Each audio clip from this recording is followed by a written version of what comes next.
Hello, hello! Que vous soyez à la maison, en voiture, au travail ou en vacances, bienvenue sur le podcast des seniors actifs, les premiers et troisièmes jeudis du mois. À très vite! 3, 2, 1. Bonjour à tous et bienvenue dans notre 33e épisode dédié aux seniors actifs. J'espère que ce tout début de printemps vous trouve en belle forme. Aujourd'hui, j'ai le plaisir d'accueillir Gaëlle Lafitte, qui va nous partager sa vision de l'amour et de la spiritualité. Alors, un thème qui a déjà été exploré, mais sous un nouvel éclairage aujourd'hui. Merci beaucoup, quelle présentation. Bonjour Patricia, bonjour tout le monde. Merci de m'accueillir sur ce podcast. Je suis ravie d'être avec toi et de partager ce moment avec toi et avec tous tes auditeurs. Ça me fait extrêmement plaisir. Eh bien, le plaisir est pour nous, Gaëlle. Alors, je vais te laisser te présenter, nous raconter ton évolution professionnelle, de commercial salarié pendant une vingtaine d'années à mentor coach. C'est rien de le dire comme ça déjà, ça me fait revivre des émotions. Donc moi, je suis Gaëlle. J'ai été commerciale dans différentes structures pendant près de 20 ans. Aujourd'hui, j'étais beaucoup dans le faire. Je suis maman de 4 enfants. Et au départ, ça a été très simple pour moi. C'était que je cherchais un sens dans tous les jobs que je pouvais avoir de commercial. Donc, changer de boîte pour trouver plus de sens. Puis à un moment donné, vous faites un enfant dans une boîte, vous avez des ambitions, ça passe. 2 enfants, ça commence à passer. Au 3e, je vous raconte même pas. Donc, mes ambitions ne pouvaient pas être servies dans le milieu salariat. Et en même temps, il y avait toujours cette quête de plus de sens.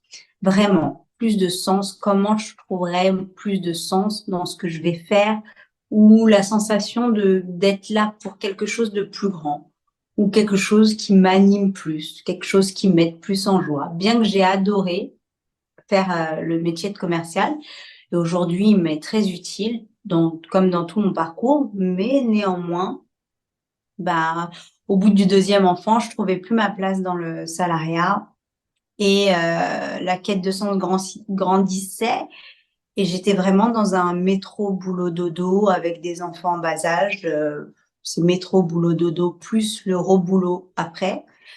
Sensation de pas trouver du temps suffisamment de qualité avec mes enfants.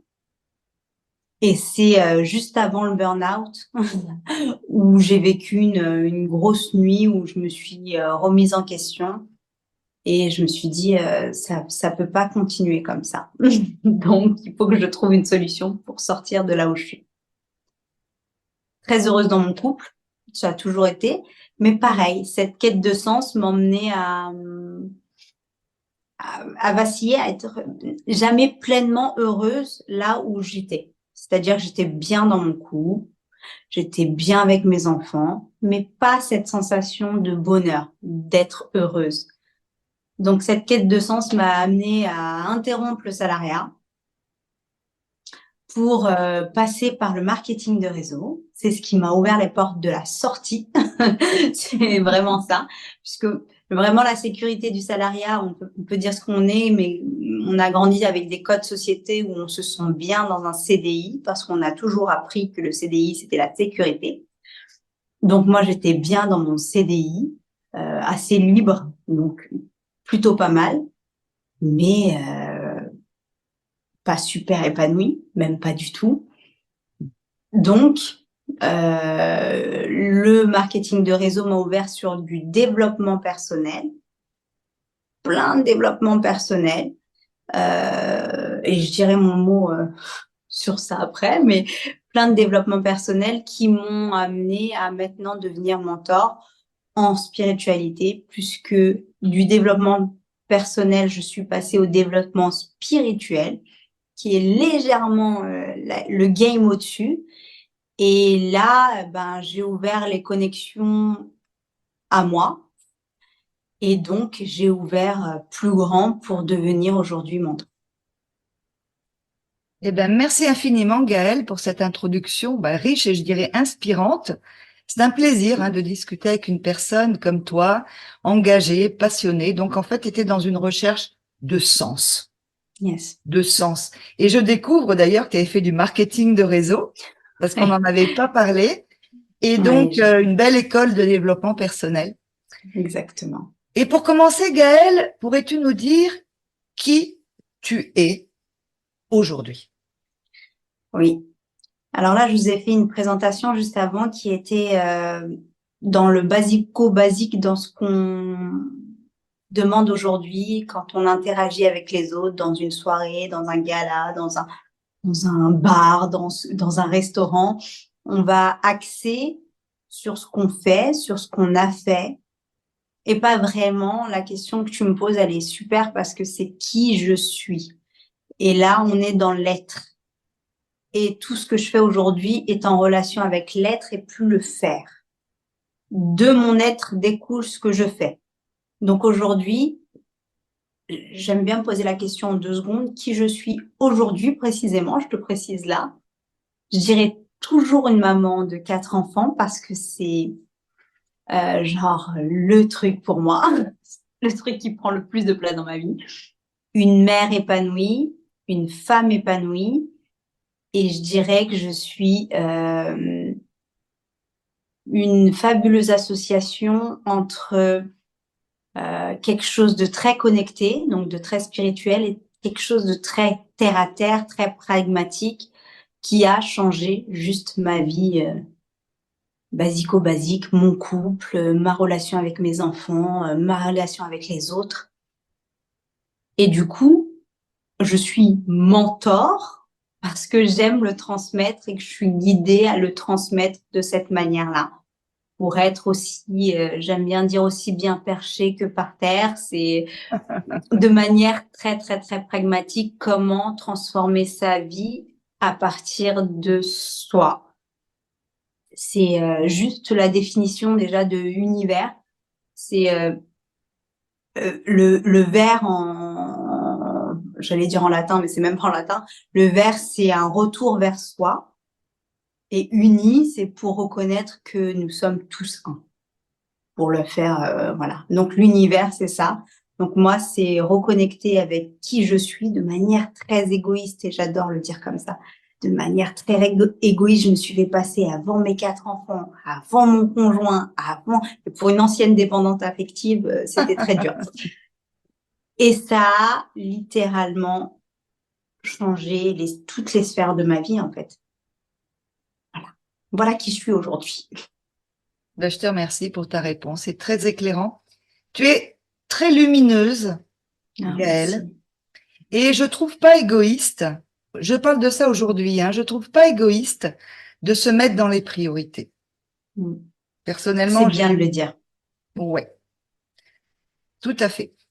Alors, la deuxième question qui me vient tout naturellement, quelle est ta définition, Gaëlle, de l'amour? L'amour, c'est ce que nous sommes. Ma définition, elle est très simple. L'amour, c'est notre nature véritable. Donc, on nous invite par des codes société qui sont OK, et je suis totalement OK avec ça. Je suis pas du tout enclin à remettre en jeu tout le jeu d'ailleurs. L'amour, c'est notre nature véritable. C'est-à-dire qu'aujourd'hui, quand on va chercher l'amour, ben, on se trompe déjà de question parce que nous sommes l'amour. Et quand nous reconnaissons que nous sommes l'amour, eh ben, tout s'ouvre de manière, j'ai envie de dire, comme nous sommes l'amour, nous sommes l'abondance, et l'abondance sous toutes ses formes. Moi, je sais que je suis l'abondance dans mon couple, c'est rempli d'amour. Dans ma relation avec mes enfants, ben, on dit souvent que les enfants sont les symptômes des parents. Ben, moi, je vois que j'ai des enfants qui sont aujourd'hui bien, pas tout le temps bien, mais bien. Et quand ils sont pas tout le temps bien, ben, je me remets en jeu moi, quand ça me travaille moi. Et je sais que ça sera uniquement un rapport à moi, que mon enfant va refléter. Et ben mon couple, c'est pareil. Quand il y a une dispute, parce que on n'est pas dans un tout beau, tout. Ah, il y a des disputes, c'est ok. Nous sommes l'amour. L'amour, ça veut pas dire être lisse. Donc, c'est de dire quand il y a quelque chose qui va me déranger, changer la question que je me posais avant, c'était oh c'est de sa faute, il a dit une méchanceté sur moi là, oh, je vais pas lui parler pendant 2 jours. Et après je me sentirais pas mieux, mais au moins je l'aurais pas parlé. Là c'est plutôt qu'est-ce qui se joue chez moi quand il me dit ça. Et ça change toutes les relations. Quand j'ai quelqu'un en face de moi qui est lumineux, qui est solaire comme toi, qui me reçoit aujourd'hui, là, c'est une partie de moi qui t'avoue au travers de toi et j'adore ça. Mais quand c'est une partie un peu plus sombre, bah, c'est pas, oh là là, non, je veux pas la voir. C'est, je vais la rencontrer. Elle va sûrement m'avouer une phase d'évolution et un cheminement qui va m'emmener à travailler encore plus sur moi et donc à évoluer et reconnaître tout le temps, c'est j'étais plus l'amour, je savais pas ce que c'était même. Maintenant, j'ai reconnecté avec ce sentiment-là et plus je reconnais, plus j'ouvre les portes de tout. Mais vraiment d'une fluidité, ça devient c'est pour ça que mentor, aujourd'hui mentor et pas coach. Je tiens à le préciser juste parce que mentor, je me sers uniquement de mon histoire ou de ce que j'ai vécu. Je raconte pas des choses, je te dis pas il faut faire ça, ça, ça. Bah, si je l'ai pas fait moi, et si je peux pas te le dire, ça ne marche pas. Moi, je te dis ce que j'ai appliqué, je te fais un retour sur ma vie, et en toute transparence, je te fais un retour sur ma vie. Je te dis comment l'abondance financière, elle s'est hop, déverrouillée par quel passage, et de mon histoire, je vais te nourrir pour que tu chemines et que voilà, par là où je suis passée, bah, au final, tu te rends compte que bah ouais, moi aussi, je suis mal dans mon travail là, ou moi aussi, je suis dans mon couple. Euh, puis on dit souvent, alors là on parle à ton audience, qui sont des gens qui doivent s'éclater, uniquement s'éclater, juste profiter de la joie dans tous les aspects de leur vie. Et souvent là l'ego il va venir travailler un petit peu, il va se dire là mon couple, où je cherche l'amour, par exemple, moi je sais que je le partage avec grand plaisir, c'est que je le vis au travers de ma mère, je vous ai dit mentor, hein. Ma mère elle cherche l'amour. Et en fait, elle se rend compte tous les aspects, à quel point elle ne s'aime pas pour s'autoriser à ce que l'autre l'aime. C'est juste ça. Et là, ben moi, j'autorise à tout le monde à un certain niveau, seuil de vie. Moi, je dis que c'est déjà à 30 ans. On devrait déjà tous être en retraite à 30 ans, mais au moins faire ce qui nous plaît, en tout cas, et reconnaître que bah, l'amour, il est partout, et se faire kiffer, mais sans limite, sans notion d'âge, sans notion de... moi, j'adore le thème qui dit si jeunesse pouvait et si... Non, si vieillesse pouvait et si... et si jeunesse savait, ben, c'est un peu ça, c'est qu'il y a des... Moi, aujourd'hui, je suis plus dans un transgénérationnel dans tous les sens. C'est-à-dire que j'ai des choses à apprendre de toutes les personnes que je rencontre, que ce soit un bébé de 3 mois ou un papy de 90 ans. Sauf que je vais juste me permettre de reconnaître l'amour que je suis au travers de l'autre. Et j'invite à tout le monde à le faire. C'est de la propagande positive. C'est de la propagande. Et juste le point sur le développement personnel qui m'a grandement aidée et je ne renie en aucun cas parce qu'il m'a fait, moi, ça faisait partie de mon parcours. Moi, j'ai une notion particulière. Aujourd'hui, il y a beaucoup de gens qui vont vomir le développement personnel et je peux comprendre. Parce qu'aujourd'hui, dans le développement personnel, on va parler que de pensées positives ou que de choses positives et on va jamais inviter à aller voir ses peurs. Moi, j'ai fait pendant le temps de mon marketing de réseau, j'ai fait des tableaux de vision qui n'ont jamais fonctionné parce que j'ai jamais été rencontrer tout ce qui était l'ombre à l'intérieur et qui avait besoin d'émerger pour me permettre de reconnaître que je suis l'amour et l'abondance. Donc, le développement personnel, il a une limite. C'est pour ça que je parle de spiritualité. C'est reconnaître notre essence. C'est reconnaître comme un bébé de 0 à 3 mois qui demande rien, qui vit sans rien, qui vit avec un sourire, avec une interaction. Et ben, on peut avoir la même chose avec du langage, un ego qu'on remet à sa place, parce que c'est très important, l'ego, le schéma d'ego qui vient nous empêcher de faire ce qu'on doit faire. Et du coup, je me suis rendue un peu spécialiste, parce que moi, ça a été mon jeu. C'est des mécanismes de l'ego. Donc moi, j'ai créé une école pour ça, où on vient identifier ces mécanismes, parce que l'ego, c'est pas quelqu'un à détruire, c'est juste à remettre, c'est un piètre maître, mais un très bon serviteur. Donc, on vient juste le remettre à sa place, en fait. Et décider à partir de l'âme, à partir de ce qui fait sens, ce qui nous donne de l'intuition, et agir à partir de ces espaces-là. Et on reconnaît ces mécanismes d'ego, on sait quand il joue, on le regarde, on lui dit « Ah, je t'ai vu, je t'ai vu, ok ». Et une fois qu'on a reconnu ces mécanismes, ben, on peut aller étape par étape, cheminer tous les jours de sa vie, aller rencontrer la joie, aller rencontrer la tristesse, mais c'est ok, aller, tout ça. Voilà. Écoute, on t'écouterait pendant des heures. Merci Gaëlle. Je vais me Merci à permettre toi. une petite dernière question, si tu veux bien. Ok, je t'en prie. Tu parles de mécanismes. Est-ce que tu pourrais nous donner quelques petits outils pratiques à utiliser au quotidien? Oui. Alors, pour reconnaître l'amour que nous sommes, il y a des espaces énergétiques. Et moi, comme je vous ai dit, j'aime bien le pragmatique. Commencez, je donne une astuce dans le couple. Commencez par, dès que vous vous embrouillez, dès que vous vous disputez avec votre partenaire, posez-vous cette question sincèrement, vous avec vous. Il est même pas obligé de l'entendre. Vous avec vous. Qu'est-ce qui se joue chez moi?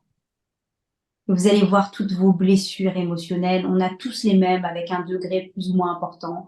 Moi, c'était l'abandon, la pire, mais il y a le rejet. Tout ça, vous les trouvez sur Internet. Il n'y a aucun problème là-dessus.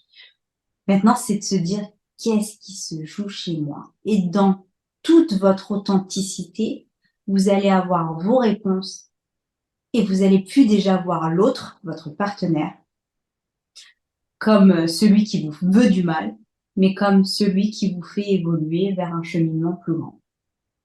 Et ça, de manière très pragmatique, ça change pas mal. Bon, au début, on a du mal à le mettre en place. Il faut le poser plusieurs fois. Au début, on se dit non, mais là, il m'en veut. Là, il m'a dit quelque chose qui me faisait mal, là, comme ça m'a piqué. Moi, je dis dès que ça pique, c'est vous. Quand ça pique pas, ça pique pas. Moi, il me dit des choses, et quoi, ça passe au-dessus. C'est que c'est lui qui est concerné, pas moi. Et c'est OK. Maintenant, c'est ça, le deuxième outil, soyez, surtout pour ton audience, perdez plus de temps à ne plus être authentique.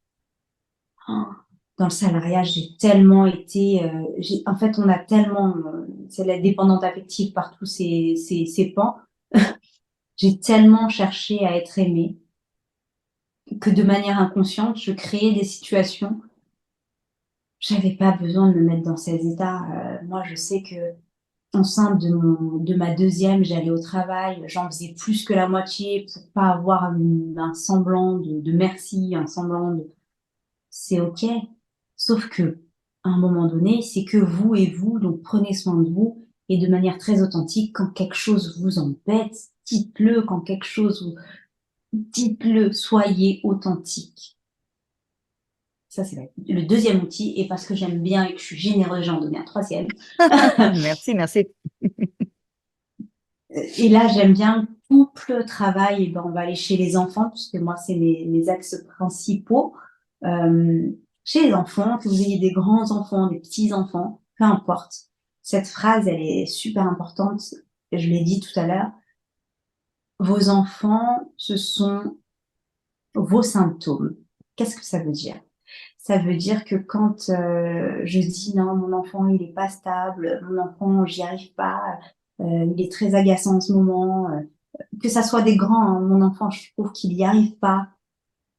On vient avec des bagages de nos générations qu'on n'a même pas, qu'on a engrammés avant même de naître. Donc, à partir de ce moment-là, on vient avec des règles de jeu qu'on ne connaît pas. C'est OK. Sauf que dès que vous parlez de votre enfant, de quelque manière que ce soit, c'est un reflet aussi d'une part de vous. Alors moi, j'ai souvent des mamans, plus que des grands-mères, mais j'ai souvent des mamans qui me disent, moi, mon enfant, aujourd'hui, il est très turbulent, il n'y arrive pas à l'école. OK. De manière très analogique, moi je fonctionne beaucoup avec les constellations familiales aussi. Tout ce qui est côté gauche de notre corps, c'est côté maman. Tout ce qui est côté droit, c'est côté papa. Donc ça marche aussi pour tout ce qui est décodage. Je fais l'impasse dessus, on fera un podcast si tu veux dessus. Je me cogne le poignet droit, c'est quelque chose qui va être en relation avec ma relation avec mon père. Je me cogne le genou gauche, on est plutôt chez maman. Et le travail, c'est papa, souvent, 90%. Et l'argent, par exemple, ça sera maman. C'est un état des lieux. Tout ça pour dire que quand on va dire de notre enfant, il n'y arrive pas, par exemple, à travailler, il travaille plus, il trouve pas son travail, il trouve pas son job et ça nous travaille, nous, en tant que mère, ben, faut se poser la question, comment, en travaillant sur moi, ça va l'aider lui? Souvent, je fais ce schéma-là, et je crois que je terminerai là-dessus, c'est de se dire, là, c'est les enfants, là, c'est les parents. Quand aujourd'hui, on est trop concentré sur ce qui s'est passé avant avec sur ses parents, ben, le schéma, c'est que quand on construit sa famille, on ne fait pas ce chemin-là. C'est-à-dire qu'en vrai, il faut tourner le dos à ses parents pour être pleinement sur ses enfants, sur les générations qui sont après. Sans faire ce schéma-là, j'aime bien dire, on a des mamans, des petites filles à talons et des hommes à barbe, des petits garçons à barbe. C'est-à-dire qu'on reste un enfant, peu importe son âge, peu importe son âge, on reste un enfant dans ces schémas d'enfant et on passe pas le côté adulte pour se concentrer à son socle familial. Et ça, en faisant juste ce schéma-là, on permet aux autres générations de ne pas le faire. Ça y est, tu as assez de choses à travailler sur toi pour ne pas le faire. Et moi, j'invite à, peu importe l'âge, à le faire, ce schéma-là. Juste faire ça.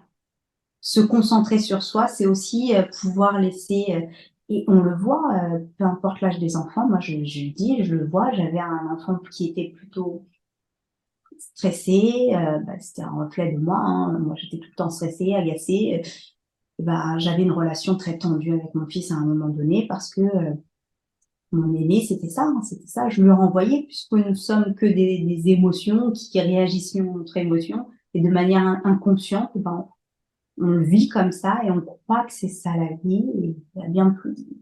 Quand on reconnaît qu'on est l'amour dans tout ça, ça permet juste d'être en connexion avec l'autre, ok, et de permettre son bonheur. Moi, je suis la spécialiste du bonheur. Mon école, elle est créée pour les femmes, pour reconnaître les mécanismes d'ego et surtout pour aller vers le bonheur sur toutes ces sphères familiales, travail, couple et parentalité. Ben, une fois qu'on est nous-mêmes notre propre bonheur, ben, tu l'as dit, merci beaucoup, je rayonne, mais je permets juste à mes enfants de rayonner, à mon conjoint d'être plus épanoui. Ça ne veut pas dire qu'on n'a pas de difficultés, sauf qu'on le voit différemment. C'est tout. Eh ben, écoute, un grand, grand merci pour toutes ces informations. Et avant de nous quitter, ben, je vais te laisser le mot de la fin, quelque chose qui te tient à cœur de partager avec notre audience. Alors, ce qui est important pour moi de vous partager aujourd'hui, ce qui me vient là, c'est que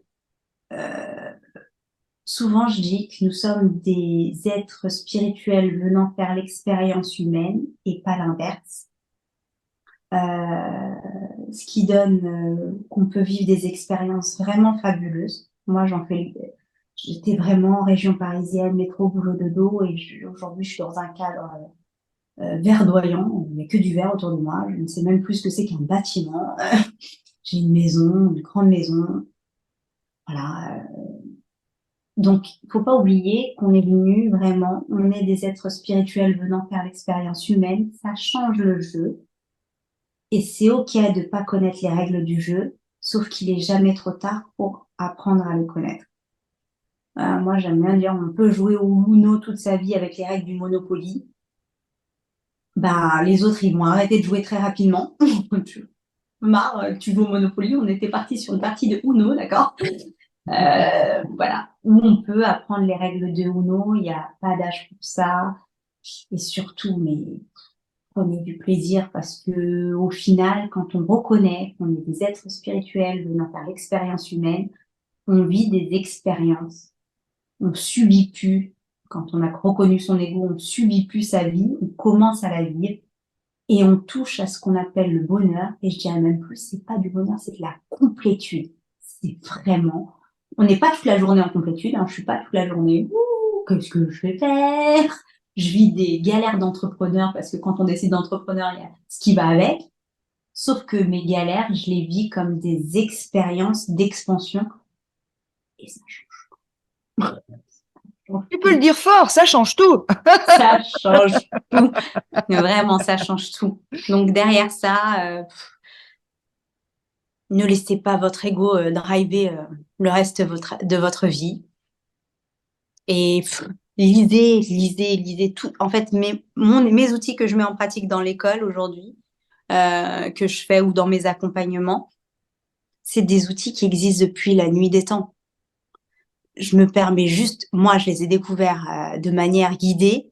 Je me permets juste de vous faire gagner du temps parce que moi, je suis passée par le développement personnel, j'ai fait des tableaux de visualisation qui n'ont pas marché, je vais assez le dire. Mais aujourd'hui, c'est venir chercher j'aime pas ce terme-là, manifestation, mais c'est venir chercher vraiment une connexion avec tout ce qui est possible. Et ce que je dis toujours à mes enfants, tout est possible. Tant qu'on respire. Non, exactement. Et puis, moi, je donne toujours le meilleur de n'importe quelle rencontre. Donc, je donne le meilleur de ce podcast, de qui je suis aujourd'hui. Pourquoi? Parce qu'il y a quelque chose qu'on oublie souvent, c'est que je ne connais pas la date de fin. Moi, je ne sais pas si je me lève demain ou je me lève de ma chaise de mon podcast et qui sait. Bon, j'avais prévu d'aller chercher mes enfants, donc j'espère que ça sera pas. Mais c'est un peu ça. C'est que donc, quitte à donner, donnons le meilleur de qui nous sommes.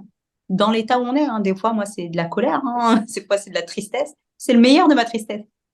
Et puis, je switch très vite. C'est tristesse, c'est égal à joie. On est dans un monde de dualité, donc forcément, on a les deux. Bah, tristesse égale à joie. Bah, ok, je suis triste 5 minutes, je suis en joie 10 minutes. Et c'est ok. Voilà, bah, j'espère qu'il n'était pas très long, mon mot de la Il est un petit peu long, mais bon, on t'excuse, on t'excuse. Okay, Encore merci Gaëlle. Alors n'hésitez merci pas à à suivre Gaëlle sur ses réseaux sociaux. Alors notre ami Jean-Luc, qui s'occupe de la technique depuis nos premiers épisodes maintenant, ajoutera tous les liens nécessaires dans le générique. Et un grand merci en passant Jean-Luc pour ton soutien. Merci Jean-Luc. Oui. Vraiment. Et dans notre prochain épisode, ce sera le jeudi 4 avril. On bouclera notre série sur les fruits et légumes en discutant de leur importance nutritionnelle, c'est-à-dire en termes de nutriments intéressants pour la santé. Je vous dis à très bientôt. Prenez soin de vous. Merci, prenez soin de vous.